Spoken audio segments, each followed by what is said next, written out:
A quick warning, this episode contains discussions around suicide. If you need help, you can call Lifeline on 13 11 14. The 11th of February 2022. Dolly's death has really hit a nerve. Possibly greatest weapon in bullying Is social media. From news.com.au. I'm Andrew Bucklow, and I've got news for you.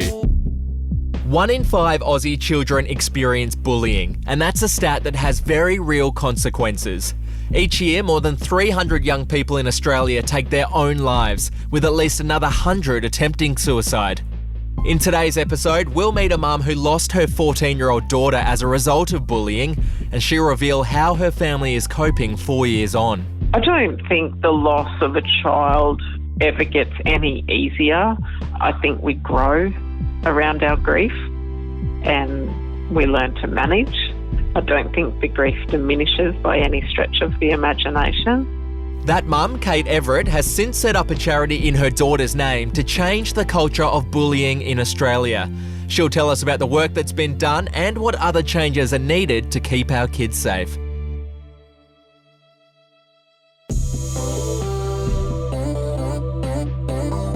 The death of schoolgirl Dolly Everett in 2018 shocked Australia. The 14-year-old took her own life on her family's cattle station in the Northern Territory after being a victim of bullying both online and in person at her boarding school. Her father Tick and her mother Kate, who carried her daughter's ashes today, very bravely spoke to the media, calling for change. Please just talk to your children and anybody else, and remember, speak even if your voice shakes. So stop bullying and be kind and do it for Dolly. Her parents have since made it their mission to make sure no other family has to go through what they have. They've set up a charity called Dolly's Dream, which is committed to changing the culture of bullying. Kate Everett joins me now. Kate, are you comfortable if I ask some questions about Dolly? We'll see how we go. Okay. When did you first realise that Dolly was getting bullied by other students? Yeah, look, it was in her first year away. There were issues, and at the time they were just disregarded as sort of schoolyard banter, and it was just sort of written off as kids being kids and boys being boys, and yeah. What sort of things were they physically attacking Dolly, or was it just words, nasty messages, pictures? Yes, nasty. Look, there's a combination. Name calling, using inappropriate language. Then in group chats where they would say mean things or leave her out, or and it was just part of a poor culture, I guess. There were, and look, it goes on, but and then towards the end, yes, it did get physical, and as a parent, I wished I'd changed 1,000 things, but when this is the unfortunate part of boarding school for so many rural families, you're putting your child's welfare in the hands of someone else. So we have to have complete faith in our schooling systems when it comes to that. What effect did the bullying have on Dolly? Did you see her change as a person? Oh yeah. She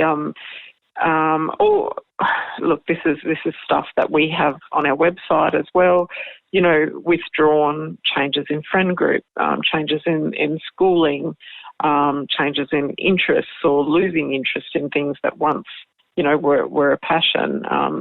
So yeah, there were so many signs, and we've spoken about that last year around our 7 Signs of Bullying campaign, and looking back, we probably did miss them as parents. After Dolly's death, did you hear from any of the kids who bullied her? No. No. It's been 4 years now, Kate. Does it get any easier? I don't think the loss of a child ever gets any easier. I think we grow around our grief and we learn to manage. I don't think the grief diminishes by any stretch of the imagination. And, you know, it comes in waves. You know, there's days people, I'm sure, meet us and think, this family have never been through anything. But then they don't see us sit at the dinner table and have silences that, you know, another voice should feel. So, yeah, you know, have we grown? Definitely. Have we had something to focus on? Definitely. But that hole will always be there.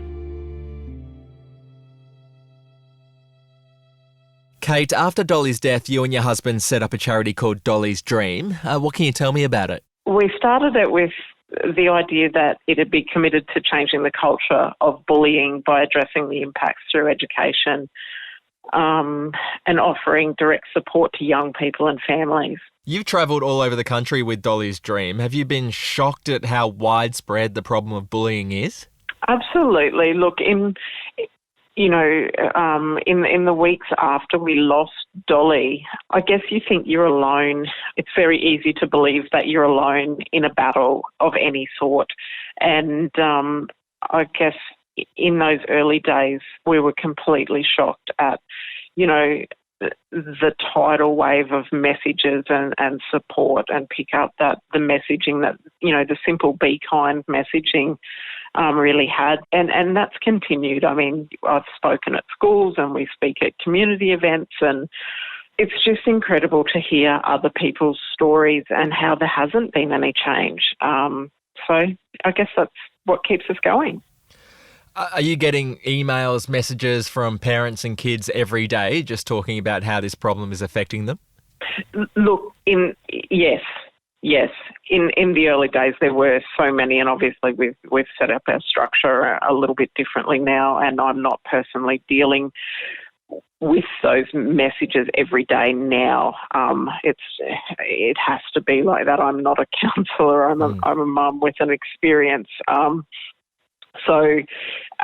But look, yes, there's parents reach out, grandparents, carers, there's every combination that you can think of are reaching out for advice. And, even schools, there's schools that are really wanting to change or know that they have issues and they're looking for the best type of future for our kids. And, it's just part and parcel of what we keep growing into Dolly's Dream, and we keep saying that education is the only way forward. And as fast as you can build something, though, there's new technology and new apps and new ways around what we've already done. But I guess most of what we look at is definitely educating families on how to be a good online citizen. So much happens online that wouldn't happen face to face. You recently spoke at a parliamentary inquiry into social media and online safety. Now, you made it clear that you don't believe social media companies are doing enough to protect kids online. What changes would you like to see made? Look, I think just really basic stuff on how to report issues. Tech companies have to be aware that, it might say over 13 or over 16 or whatever. That matters very little. Peer pressure with kids will, have them down to as young as 8 and 9 having Snapchat. And, I just think that they need to be aware and be responsible. But, definitely the reporting.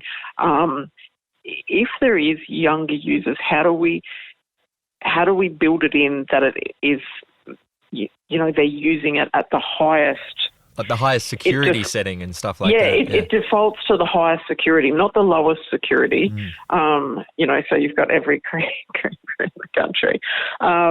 how do we make it easier to report? How do we make it easier to identify those younger users and keep it at a level that is safe for them?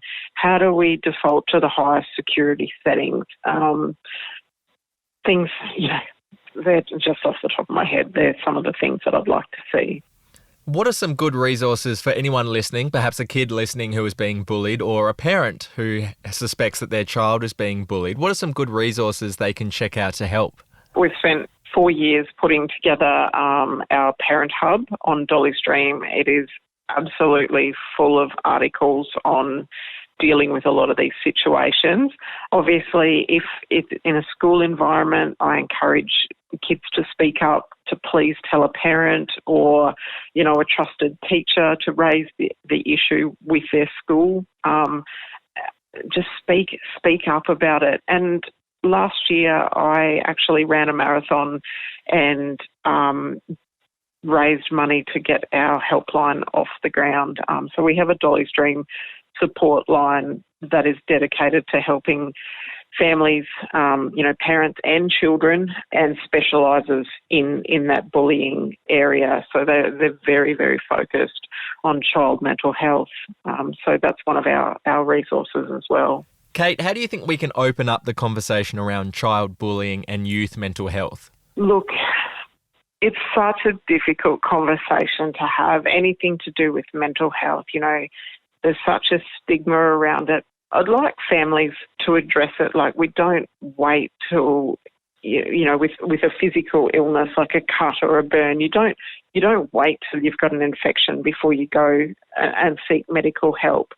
So I think that needs to be the same with mental health. And you don't need to be on a mental health plan before you go, oh my God, I need help. Our services are there to get you unbogged. We're really focused on rural families and remote families that don't have access to services like our city counterparts. And I guess that's where we use that, bush terminology. Why would you wait until you're completely bogged before you ask for help? If you're on a dirt road and you're losing traction, call for help now. So I guess just trying to remove some of the stigma around needing help. It's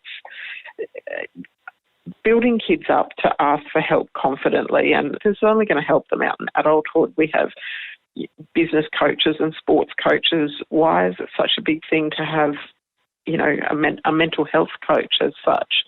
So I guess just breaking down some of those barriers that we've kind of, built up. And for parents too, if you have a child with ADD, parents talk about it. But if parents have got a child with a mental health issue, they build up walls around them as well. Just reach out and ask. There are services and we care so deeply about them. Please just reach out to them and get help, before it's a massive issue. The number of that support line Kate mentioned is 0488 881 033. Joining me now is News.com.au's Editor-in-Chief Lisa Muxworthy. Muxo, News.com.au has launched the Not Alone campaign. What can you tell our listeners about it? Look, Not Alone is a mental health and youth suicide campaign where we will raise awareness about these issues and provide young people with the resources they need to reach out for help. These are not easy subjects to talk about, but News.com.au wants young Aussies to know that they're not alone. It's basically an always-on campaign, and so by that I mean we will continuously return to these issues, always cover them, and always encourage young people to share their worries. Tragically, suicide is the leading cause of death among young Aussies, and it's something that we really want to change. For everyone listening out there, they might see every now and then headlines featuring suicide stories, and there are actually a lot of rules about how you report on suicide in Australia. I think it's interesting to run through some of them. Muxo, can you talk about that? Yeah, there are a lot of rules, and that is because we have to be careful not to glamorise or glorify death or present suicide as an option for dealing with problems. One of the main rules to avoid is reporting on suicide method and location. Right. And And we will consider the language that we use and make sure we don't sensationalise the issue. And of course, you have to always include support services in every article that we write. So essentially, we follow the Mindframe guidelines, which were developed to support safe and accurate reporting of suicide and the portrayal and the communication of the issues. Now, this Not Alone campaign, it's not just about reporting on suicide, is it? It's also a way to kind of tell young people that there are other options out there and to think about the implications of suicide. Is that right? Yeah, absolutely. I mean, we want to increase community awareness, start a conversation, show young people how to have a conversation with their mates who might be struggling. We will hear tragic stories and we will hear from families who will ask, what they could have done differently. But what we want to focus on is the fact that suicide is a tragic waste and it has a devastating impact on others. We'll focus on those who overcame suicide thinking, on personal stories that promote hope and basically encourage others to seek help. Before I go, I just thought I'd mention a couple of helplines that are available. Obviously, there's the Dolly's Dream support line, which I mentioned earlier. And then, of course, there's Lifeline on 13 11 14 and the Suicide Callback Service on 1300 659 467. Thanks for listening to today's episode. I'll catch you next time.